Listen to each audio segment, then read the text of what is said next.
Что такое простой продукт, о котором говорит Пушкин, ссылаясь на Адама Смита? Урожай.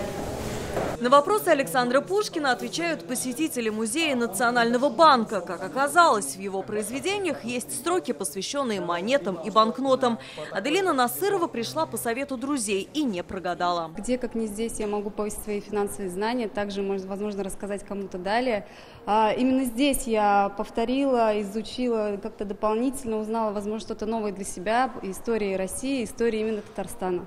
Пока студенты узнавали новое, поколение постарше изучало финансовую самозащиту. Очень много интересных фактов о создании Национального банка, как появилось здесь отделение, кто здесь работал. И мне понравился тот факт, что некоторое время в Национальном банке можно было работать только мужчинам. Самое актуальное сейчас – это, наверное, защитить себя от мошенников.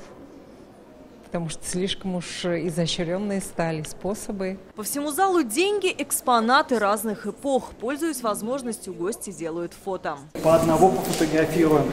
Здесь одна из самых дорогих монет. Квадратная монета времен Екатерины II.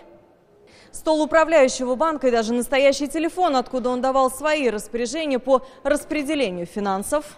А самое интересное – сейф. Дверь очень тяжелая, а посетители могут ощутить на вес настоящие слитки золота. В прошлом году экспозицию увидели 3000 человек. Все благодаря акции «Ночь музеев». Это еще одна прекрасная возможность повысить уровень финансовых знаний жителей нашей республики, пробудить интерес к истории банковского дела и тематике финансовой грамотности.